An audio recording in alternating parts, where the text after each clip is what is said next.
The United Nations General Assembly has endorsed a resolution by a large majority for immediate humanitarian ceasefire in the ongoing hostilities between Israel and Hamas. Even as the resolution is non-binding, it has demanded immediate ceasefire and unconditional release of all hostages held by Hamas. The resolution has reiterated the General Assembly's demand that all stakeholders comply with their obligations under the international law for the protection of civilian life. Good morning, I'm Abheudaya Shrestha, and these are the headlines of the hour. Dispute related to age limit, a perennial issue in the Nepal Army. Officials in line to become Chief of Army Staff compelled to resign. Experts call for investigation into certificates. Prime Minister Pushpa Kamal Dahal skeptic towards his government despite enjoying a comfortable majority with the support of 6 parties. 23 Pakistani soldiers killed when a 6-man suicide squad attempts to drive a truck full of explosives into a military camp in Pakistan's northwestern province. And South Africa clinched the second T20 international against India to take a 1-0 lead in the 3-match series. Proteas batters outshine Indian young guns. The Nepal Army is considered an important institution for national security. As it is the second largest contributor for world peace, the Nepal Army has a good and positive international image as well. However, the institution is drawn into regular controversies because of age and academic qualifications of its officials. This has compelled the officials in line to become the Chief of Army Staff to retire before the expiry of their term. Last year, Major General Prem Shahi had received his letter of retirement because of the mandatory age criteria. 15 days before his retirement, Shahi moved the Supreme Court saying he was yet to cross the age limit. The court also issued an order to halt his retirement. However, the Army headquarters stated that Shahi was issued a retirement letter on the basis of the date of birth stated in his character certificates of the SLC, which was before his date of birth mentioned in his citizenship certificate. The Army then arrested Shahi in allegations of financial irregularities and took actions against him as well. With not even 1 year gone by, the age of 2 Army officials who are in line to become the Chief of Army Staff has been drawn into controversy. Major General Taradhoj Pandey, who is in line to become the Chief of Army Staff next year, was recommended for a promotion. But the Army headquarters initiated an investigation after questions were raised regarding his age as well. Pandey had then furnished his resignation.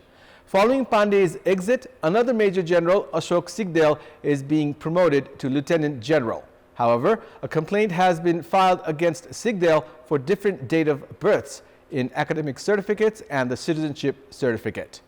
This development has added pressure for investigating Sigdel. Disputes have also surfaced as the date of births were not mentioned in the old citizenship certificate. Contrasting date of births in the citizenship and the academic certificates often create controversies. In addition to the Nepal Army, such issues also surface in the Nepal Police and Civil Service. Prior to this, Brigadier Generals Shailendra Shamsher Thapa, Krishna Gurung, Ganesh Karki, Hem Khatri, Gyanendra Jung Raimaji, and Lieutenant Colonel Prabhu Krishna Khadka had resigned because of age-related disputes. Former Defense Minister Bhimsen Das Pradhan has called for investigation of all academic certificates and citizenships as such issues have been prevalent in the Nepal Army. The need for an efficient operation mechanism has surfaced to further strengthen the Nepal Army, which has so far remained free from political intervention. Certain trainings and academic qualifications are required to reach a specific position in the Nepal Army. With these aspects, academic certificates and the date of birth are also important. While individuals themselves must be responsible regarding their personal documents, the Nepal Army must reach a conclusion on the age of its officials before they reach a certain high rank or retirement age. The institution, which is the most significant for national security, can only gain more trust if it can maintain internal transparency. Prime Minister Pushpa Kamal Dahal's government enjoys the support of 6 parties and a comfortable majority. Despite this scenario, Prime Minister Dahal is skeptic regarding the term of his government. Addressing an office bearers meeting of the party's grassroots organization yesterday, Prime Minister Dahal viewed that numerous efforts were on to change the government leadership. Even as he said that the six-party coalition will last the full 5-year term, he didn't mince towards inciting of conspiracies against his leadership. During such party-related programs, Prime Minister Dahal always makes it a point to say that he has been targeted by various, what he says, anti-national elements. Even as he talks of the continuity of the ongoing coalition, his repeated statements suggest that all is not right with the six-party alliance. It might be more than just a coincidence that his Monday statement immediately followed the resignation of his chief political advisor. An intense polarization in the coalition partner Nepali Congress has not helped the cause of Prime Minister Dahal, while another party in the coalition, Janata Samajwadi Party, has been in constant touch with the main opposition, CPN-UML. Prime Minister Dahal himself has failed in addressing issues of public interest and a categorical call on the ongoing corruption scandals. This has further given way to public criticism of the Prime Minister, weakening his position in the coalition government. Political analysts, meanwhile, reject any chances of change in government leadership despite a volatile-looking political scenario. They feel that Prime Minister Dahal's skeptic statements should be taken as an outcome of his nature. It's time now for our segment Public Pulse, where you text us with your opinion. Public Pulse. Here's the question. What do you term the absence of parliamentarians at the thematic committees? Your options are A, not realizing their responsibility, B, disrespecting the parliament, and C, busy schedule. The voting is on. Type NEWS, select your option A, B, or C, and send it to 34001 to share your opinion with us. The probe commission that had been formed to address the problem of loan sharking furnished its report to the government yesterday. Deputy Prime Minister and Minister for Home Affairs Naran Kaji Shrestha, while receiving the report, said that cases must be filed against loan sharks that have not reached an agreement with the victims. Chief of the Probe Commission, Gauri Bahadur Karki, had submitted the report to Prime Minister Pushpa Kamal Dahal at his official residence in Balwatar earlier yesterday. The Commission has suggested to amend laws to hand over the responsibility of addressing complaints related to loan sharking to the Chief District Officer. Prime Minister Dahal had handed over the report prepared by the Commission to Deputy Prime Minister and Home Minister Shrestha. Home Minister Shrestha had questioned the officials of the Commission regarding why a recommendation was not suggested to file cases against the loan sharks, failing to reach agreement with the victims. In response, Chairperson of the Commission Karki stated that cases could not be directly filed against them. Meanwhile, the victims have complained of lack of action against the loan sharks. The Commission has further suggested to set up a desk under the Ministry of Home Affairs to monitor the progress on the complaints against loan sharks. Only 5,000 out of the 28,000 complaints filed at the Commission have been settled so far. 21,000 cases had been filed from 8 districts of Madhya province alone. Likewise, only 167 out of 2,000 complaints filed in West Nawalparasi have been settled so far. The plight of victims of loan sharks have yet to be addressed, as the chief district officers have not prioritized the issue. The government had formed the probe commission on 3rd of April earlier this year. The dip in mercury due to the change in weather condition has started to affect the public life. Due to the decreasing temperature and cold wave, the number of patients suffering from common cold and cough, fever, and respiratory illnesses has gone up. The minimum temperature in Kathmandu Valley has dropped to 5.8 degrees Celsius this morning. This is the lowest temperature recorded in the capital this year. The Department of Hydrology and Meteorology has said the temperature is expected to further plummet. As the mercury continues to dip, the Tarai Madhesh region is starting to face cold waves. Due to the effects of the westerly wind, the western, mid, and eastern Tarai are starting to experience foggy weather condition. Meanwhile, snowfall in the high hilly and Himalayan regions has continued to increase. The Department of Hydrology and Meteorology has forecasted rain this afternoon in some parts of Bagmati, Gandaki and Koshi provinces. The department has also urged people to be safe from the effects of the increasing cold, with rain and snow in the forecast for various parts of the country. Driving licenses have not been printed for the past 5 months. 2 months ago, the federal government had claimed of addressing the printing issues within a month. However, despite the lapse of 3 months, the problem has remained intact. The number of individuals applying for driving license has reached 1.5 million. However, there is no certainty regarding the printing process. Saying printing of the license is the jurisdiction of the province, the federal government has been ignoring the issue. However, the province governments have said that they cannot print and distribute the driving licenses anytime soon. This uncertainty is likely to further complicate the situation.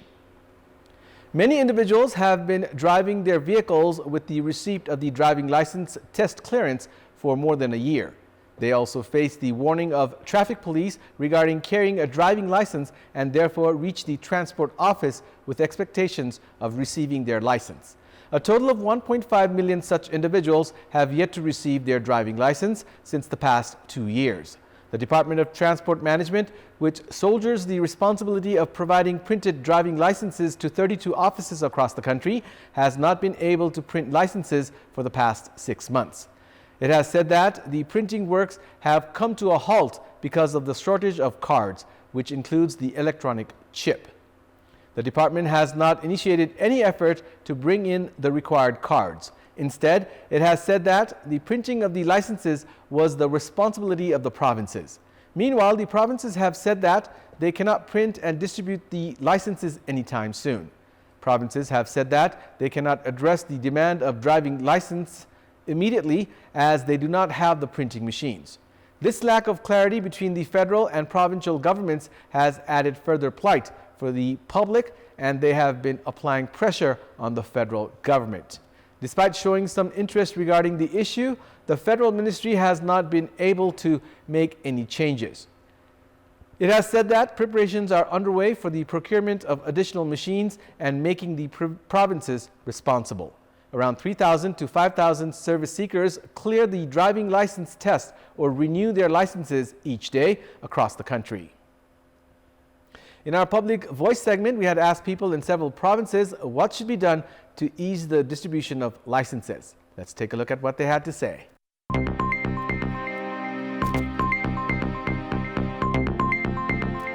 Trial दिने संख्या एउटा छ भनेपछि यदि हामीले 4 वटा 5 वटा बनाउन सकियो भने त्यहाँबाट पब्लिकलाई धेरै सजिलो हुन्छ। फुल्ली नै डिजिटल सिस्टम भयो भने चाहिँ हामीलाई लाइन पनि धेरै बस्नु पर्दैन नि त। कुपन सिस्टम बनाएर गरिदियो भने केही सजिलो होला। धेरैवटा ट्रायल सेन्टरहरुको प्रयोग गरेर अनलाइनबाट धेरै जसो कामहरु सम्पन्न गरेर चाहिँ पालो दिएर चाहिँ गर्न सकिन्छ। लाइसेन्स निकाल्नको लागि फर्म भर्नेदेखि लिएर रिजल्ट आउने बेलासम्म एकदमै सजिलो हुन पर्यो। एउटै टेबलबाट काम हुने हिसाबले त्यो काम गर्नु पर्यो। लिखित र ट्रायल परीक्षा छिटो बनाउने व्यवस्था गर्नुपर्छ। एक्जाम छिटो गर्नु पर्यो। एकदम ढिलो एक्जाम भइराछ अनि त्यो एक्जामको रिजल्ट पनि छिटो प्रकाशन गर्नु पर्यो। लाइसेन्स प्रदान गर्ने भनेर चाहिँ त्यो कार्यालयहरुमा चाहिँ सरकारले चाहिँ सजिलै रूपमा लाइसेन्स छाप्ने मेसिनहरु उपलब्ध गराउने, काम गर्ने शैली र नीति निर्माणमा ध्यान दिनु पर्यो। फर्स्ट अफ अल त टेम्पोररी लाइसेन्सहरु प्रदान गर्ने, कर्मचारीहरुको पद पूर्ति गर्नु पर्यो। 24 घण्टा फर्म भर्न पर्नेको व्यवस्था मिलाउनु पर्छ। सरकारले चाहिँ टाइममा चाहिँ स्टाफहरुलाई ट्रेनिङ दिनु पर्यो, जस्तै चाहिँ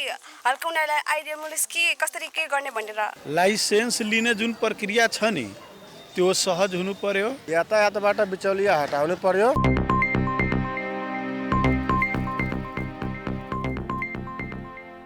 It's time now for the international updates.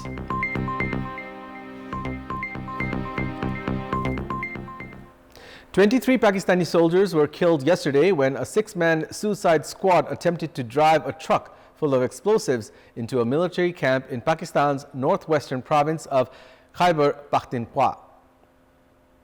The attack is the deadliest on the country's armed forces this year. According to the Pakistani military, other assaults yesterday in the Dera Ismail Khan district of Khyber Pakhtunkhwa province left 54 militants dead. In a post on X, formerly Twitter, caretaker Interior Minister Sarfraz Bukti condemned the terrorist attack on the police station and expressed deep sorrow over the loss of life. Islamic militant group Tehreek-e-Jihad Pakistan has claimed responsibility for the attack. The incident comes less than 2 months before Pakistan's general election in a year that has seen a sharp rise in militant attacks across the country.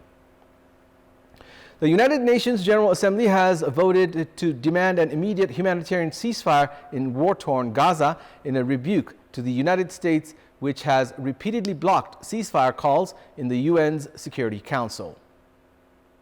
A majority of 153 nations voted for the ceasefire resolution in the General Assembly's emergency special session yesterday, while 10 voted against and 23 abstained. Yesterday's brief resolution calls for a ceasefire for all parties to comply with international law and for humanitarian access to hostages, as well as their immediate and unconditional release. It notably contains stronger language than an October vote in the Assembly that had called for a sustained humanitarian truce. The vote, hailed as historic by Palestinian ambassador to the UN, Riyad Mansour, comes as the war between Israel and Hamas enters its third month. Ahead of yesterday's vote, Israel's UN ambassador, Gilad Erdan, described the resolution as a disgraceful attempt to bind Israel's hands, warning that continuing Israel's operation in Gaza is the only way any hostages will be released. On the other hand, U.S. President Joe Biden warned Israel it was losing international support because of its indiscriminate bombing of civilians in its war against Hamas militants. According to the Gaza Health Ministry, Israel's assault on Gaza has killed at least 18,205 Palestinians and wounded nearly 50,000 since 7th of October. Israel launched its onslaught after a cross-border raid by Hamas fighters who killed 1,200 people and took 240 hostage in southern Israel on 7th of October. Sports News. Two teams at the bottom of the Nepal Super League, Sporting Ilam and Birganj United, are facing each other at the capital's Dasrat Stadium today.